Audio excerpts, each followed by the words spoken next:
Israel হবে এই বিশ্বের নেতৃস্থানীয় রাষ্ট্র, এটাতে কোনো ডাউট নাই, সে হবেই এবং অলরেডি সে হয়ে গেছে। সে প্রায় 90% সফল, আর 10% বাকি আছে। এটা খুব অল্প সময়ের মধ্যেই হয়ে যাবে। কারণ আমাদের দুর্বলতা আছে যে আমরা যে আপোষে কাদা ছোটাছুটিতে ব্যস্ত ছিলাম, আমরা হালুয়া রুটি খাচ্ছিলাম, এই সময়টুকুর মধ্যে ও প্রচণ্ড শক্তিশালী হয়ে গেছে। ওই ইসরায়েল থেকেই আজকে সারা বিশ্বের পলিটিক্স নিয়ন্ত্রণ করা হচ্ছে, ব্যাংকিং সিস্টেম নিয়ন্ত্রণ করা হচ্ছে, অর্থনীতি নিয়ন্ত্রণ করা হচ্ছে, মিডিয়া নিয়ন্ত্রণ করা হচ্ছে, পত্রপত্রিকাও নিয়ন্ত্রণ করা হচ্ছে, আদর্শ নিয়ন্ত্রণ করা হচ্ছে, সংস্কৃতি নিয়ন্ত্রণ করা হচ্ছে, এবং আপনার এই যে প্রযুক্তি, অস্ত্রশস্ত্র, এগুলো সেখান থেকে নিয়ন্ত্রণ করা হচ্ছে। আর এটাই সেই রাষ্ট্র যেখান থেকে দাজ্জাল মানুষের রূপে বের হবে। এটাই সেই রাষ্ট্র। ওই জেরুজালেম থেকেই দাজ্জাল বের হবে। এই শক্তিশালী হয়ে গেল আমাদের চোখের সামনেই, কিন্তু আমরা কিছু করতে পারলাম না। এই যখন শক্তিশালী হয়ে গেছে, তখন সামনে একটা মহাযুদ্ধ লঞ্চ করবে, যেখানে 80টা দেশ পৃথিবীর একত্রিত হয়ে যাবে এবং প্রত্যেকটা দেশের আন্ডারে থাকবে 12,000 করে সৈন্য।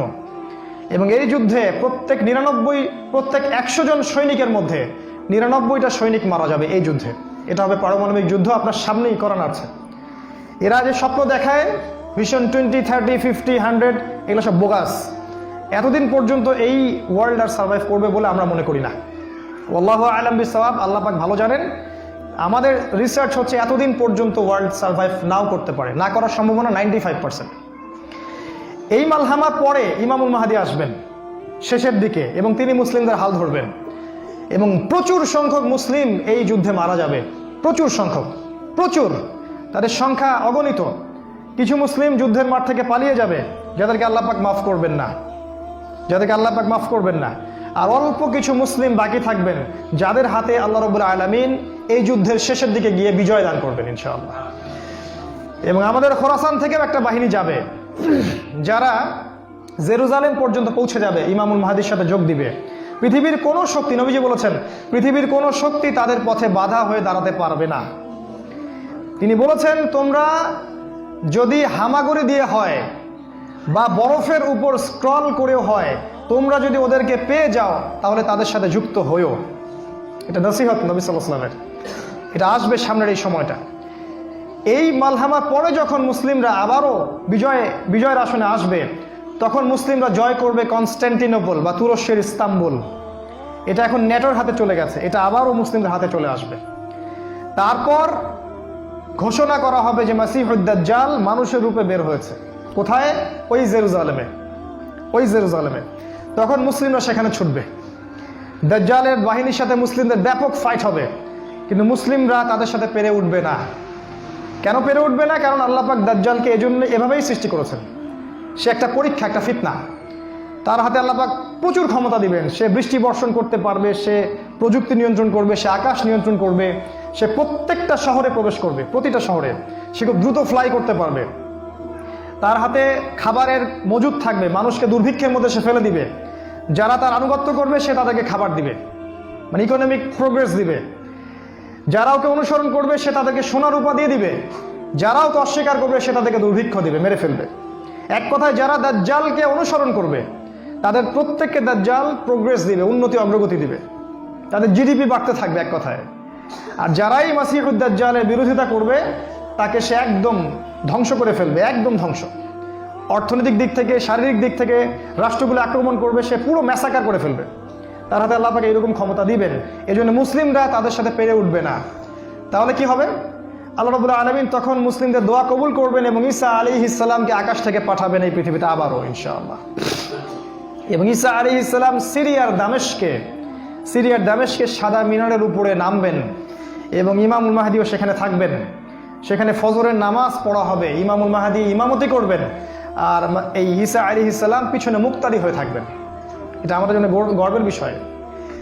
এরপরে ঈসা আলাইহিস সালাম বলবেন যে অবরোধ তুলে দেওয়া হবে, মসজিদের দরজা খুলে দেওয়া হবে এবং ঈসা আলাইহিস সালামকে দেখা মাত্রই মাসিহুদ দাজ্জাল পালাতে শুরু করবে এবং দাজ্জালের বাহিনী অর্থাৎ ইহুদি খ্রিস্টান সভ্যতার সাথে মুসলিমদের যুদ্ধ হবে। নবী সাল্লাল্লাহু আলাইহি ওয়াসাল্লাম বলেছেন, হাদিসে শোনেন, নবীজি বলেছেন লাতুকাতিলুন্নাল ইয়াহুদ, শেষ জামানায় তোমরা অবশ্যই ইহুদিদের সাথে যুদ্ধ করবে, অবশ্যই করবে। এমনকি কোনো ইহুদি যদি পাথরের পিছনে লুকায়, তখন সেই পাথর কথা বলবে, ইয়া মুসলিম ইন্না ওয়ারা আল ইয়াহুদ তাআলাউ ফাকতুলহু, হে মুসলিম আমার পিছনে একজন ইহুদি আছে, আসো তাকে হত্যা করে যাও। এটা পাথর পর্যন্ত কথা বলবে। ফিলিস্তিনের বাবে লুদ নামক জায়গায় দাজ্জালকে হত্যা করা হবে। ওই বাবে লুদটা ইন্টারনেটে গিয়ে দেখবেন, সেখানে ইসরায়েলের বিমানবন্দর তৈরি করা আছে এখন, এই বাবে লুদেই এখনই তৈরি করা আছে।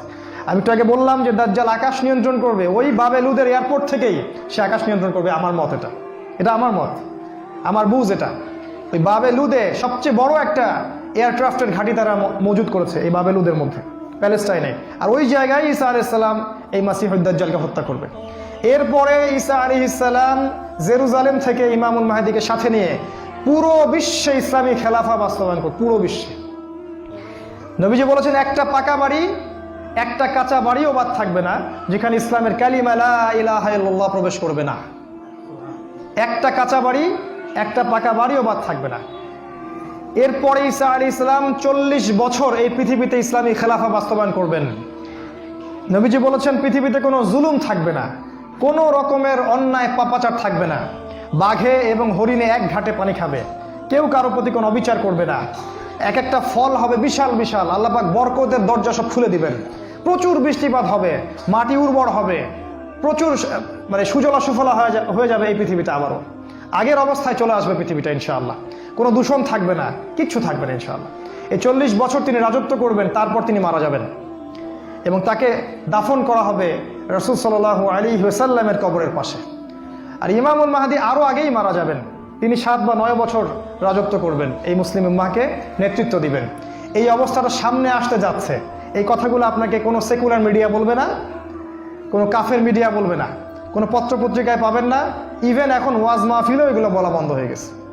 এই কথাটা আমি কেন বললাম, শুধু এত যে বড় একটা কথা আমি বললাম, এত ডিটেলস বললাম, এটার কারণ একটাই, যাতে আপনি হীনমন্যতায় না ভোগেন। কারণ সামনের যে বিজয়ের সময়টা, সেটা আমাদের বিজয়ের সময়। কোনো সন্দেহ নাই যে এই সময়টা অবশ্যই আসবে, কারণ প্রিয় নবী মুহাম্মদ সাল্লাল্লাহু আলাইহি ওয়াসাল্লাম তার পবিত্র জাবান এটা বলে গেছে। আমাদের নবী সাল্লাল্লাহু আলাইহি ওয়াসাল্লাম তার অলৌকিক পবিত্র জাবান এটা বলে গেছেন, কোনো শক্তি নাই পৃথিবীর এই কথাকে উল্টে দিতে পারে ইনশাআল্লাহ তাআলা।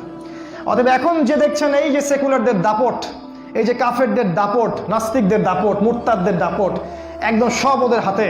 অর্থনীতি, রাজনীতি, এভরি সিঙ্গেল সেক্টর ওরা কন্ট্রোল করছে। এর কিচ্ছু অবশিষ্ট থাকবে না ইনশাআল্লাহ তাআলা।